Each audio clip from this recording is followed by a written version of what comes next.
Combien de répétitions faut-il faire pour développer les muscles? Existe-t-il un nombre idéal? C'est en fait une très bonne question parce que j'ai l'impression que tout le monde est confus à ce sujet. Maintenant, évidemment, devenir plus fort va t'aider à développer tes muscles. Beaucoup recommandent de rester sur 4 ou 5 répétitions jusqu'à l'échec. Mais avec Charles Glass, le parrain du bodybuilding qui entraîne des pros, mes entraînements étaient différents. Respecte à Charles Glass, le vrai OG. Ce qui est vraiment intéressant, c'est que littéralement, chaque entraînement et chaque exercice que j'ai fait avec lui, on était toujours sur 10 à 12 répétitions. Mais le plus important, c'est d'aller jusqu'à l'échec dans cette fourchette de 10 à 12 répétitions. Donc je dirais de ne pas trop se focaliser sur le chiffre exact. N'importe quel nombre dans cette fourchette, j'irai même jusqu'à 8 si tes répétitions sont assez lentes. Aller jusqu'à l'échec entre 8 et 12 répétitions sera idéal. Quelle différence entre devenir plus fort et prendre du muscle? Tu vois? Ouais, c'est ça. Dire devenir fort, c'est comme si c'était séparé. Ouais. Ce sont deux choses de séparées. Devenir plus fort peut évidemment t'aider à prendre du muscle. Mais par exemple, ça fait 1 an que j'essaye de devenir plus fort au squat et au développé couché. Ce qui m'a le plus aidé, c'est de travailler entre 2 et 4 répétitions jusqu'à l'échec. Comme les powerlifters qui soulèvent des charges énormes et vont aussi jusqu'à l'échec sur 2 à 4 répétitions. Ou si je m'entraîne uniquement pour prendre de la masse musculaire, je vais jusqu'à l'échec dans la plage de 8 à 12 répétitions pendant presque toute la séance. Mais ce que j'aime faire personnellement, c'est combiner les deux. Lors de ma dernière séance jambes, j'ai fait des squats. 3 séries lourdes de 2 à 4 répétitions jusqu'à l'échec, puis 2 séries de 10 répétitions à l'échec. D'accord, on veut juste des biceps plus gros, non? Donc avec des haltères de 20 livres, je fais 10 à 12 répétitions. Mais si je prenais des haltères de 40 livres... Et tu allais à l'échec dans une fourchette de 10 à 12 répétitions? C'est la question. C'est ça le but, non? Construire du muscle. Ouais. Mais avec cela, tu pourrais en faire 20 ou 30, non? 30, c'est très généreux. Je ne pourrais pas en faire autant, mais il faudrait un poids qui me permette de faire 10 à 12 répétitions jusqu'à l'échec, non? Et puis si je prends des haltères de 40, est-ce que c'est mauvais d'en faire tout le temps seulement 4 ou 5 répétitions? Donc si tu faisais ça tout le temps, si chaque série était de 4 à 5 répétitions, je dirais que tu passes à côté de beaucoup de progrès. Soulever des charges lourdes, les gars, ça ne tue pas vos progrès. Le titre était un peu accrocheur. Si tu soulèves seulement des charges lourdes, tu freines tes progrès car, en faisant 4 ou 5 répétitions au maximum, ta technique sera sûrement mauvaise. Souviens-toi, il y a 3 façons de développer du muscle. La surcharge mécanique, donc devenir plus fort, en est une. Et puis bien sûr, il y a le stress métabolique, et c'est là que tu travailles dans la plage de 10 à 12 répétitions jusqu'à l'échec. Donc en réalité, tu veux combiner les 2 plages de répétition, mais concentre-toi toujours sur ta technique. D'accord, donc la technique est primordiale. Oui, et puis essayez de varier, comme faire 10 à 12 répétitions jusqu'à l'échec. Environ 80% de tes séries peuvent être de 10 à 12 répétitions. Si tu veux gagner en force, vise 20 à 30%. Même pour les bras, charge lourd. Et c'est très bien, d'accord. On va charger lourd. Très bien, arrête-toi une seconde. Regarde ça, je veux que tu fasses une répétition. Ouais, fais une répétition et maintenant ralentis ici. 2 secondes en descendant. Combien en montant? Donc 1 seconde en montant, 2 secondes en descendant. Maintenant, quelque chose de très important que je n'ai pas mentionné. Je vous ai parlé du nombre de répétitions. Donc pour résumer rapidement, 5 répétitions jusqu'à l'échec, c'est excellent pour prendre du muscle. 8 à 12 répétitions, c'est l'idéal. Même 15 à 20 répétitions occasionnelles sont bénéfiques, mais la vitesse compte. La meilleure façon de prendre du muscle, en fait, t'as fini? Je ne sais pas.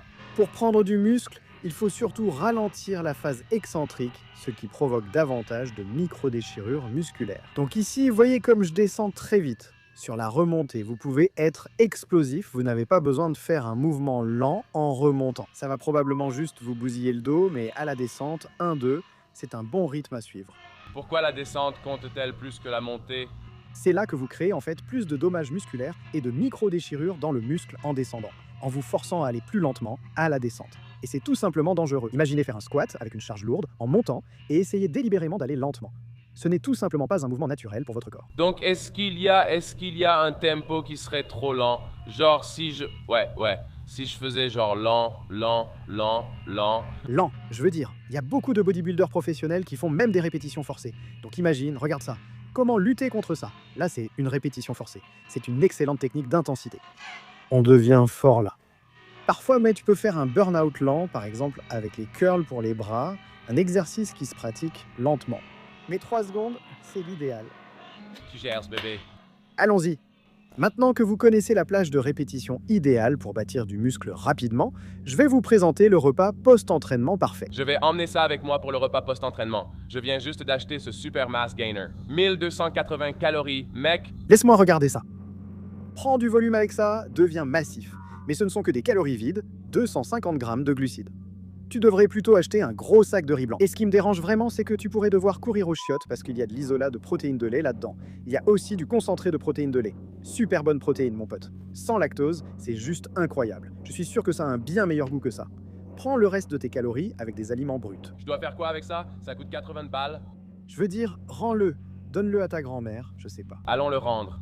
La fenêtre anabolique est grande ouverte en ce moment. Tellement ouverte. Regarde, on est tous les deux du Wisconsin et on a vu que les beignets de fromage du Wisconsin étaient en entrée. 1980 calories. C'est mieux que le Gainer en fait. 6 donuts. Je préférerais largement manger 6 donuts. Cela représente une journée complète en beignets de fromage. Le repas idéal après l'entraînement doit être faible en gras, riche en bons glucides et protéines. Restez, je vais vous montrer quoi commander. Je reste là. Repas après l'entraînement. Privilégiez des aliments pauvres en graisse, riches en nutriments. Regardez mon riz, j'attends toujours du riz en plus. D'habitude, moi je mange environ 100 grammes de glucides. Cette sauce sucrée n'est pas idéale, mais après l'entraînement, regardez. Pourquoi consommer du sucre après l'entraînement? L'insuline est en réalité l'hormone la plus anabolique de ton corps. C'est pourquoi je vois des bodybuilders professionnels s'injecter de l'insuline, très risqué. Mais l'autre méthode consiste simplement à consommer beaucoup de glucides et de sucre. Regarde, on a encore plus de riz. Regarde, salut. On a une tasse et demie de riz, soit 80 grammes de glucides en plus. Je mange donc environ 200 à 300 grammes de glucides. J'essaie d'en prendre 100 après l'entraînement. Parfois, je mange des oursons gélifiés. Parfois, je mange des donuts, bien qu'ils soient en toit gras. Voici du thon haï, du riz jasmin, des légumes. J'ai gardé de la place pour le brownie.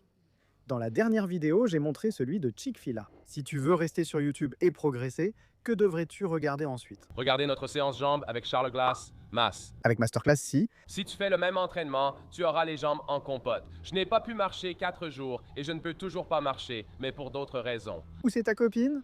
Ouais, les gars, regardez cette vidéo. On se parle bientôt. Petite info, le point G masculin se trouve dans la prostate. Donc si tu es contre les trucs anaux, tu te prives de beaucoup de plaisir au lit. Donc si tu as une copine et qu'elle est ouverte à ça, que tu es ouvert à ça, que tu veux essayer un petit jeu de strapon, peut-être une insertion dans tes fesses, tu ressentiras probablement le plus grand plaisir que tu aies jamais ressenti. Alors, tu parles pour moi? Sois ouvert d'esprit. Tu parles pour moi et tu profiteras de ta vie. Voilà. Tu parles d'expérience?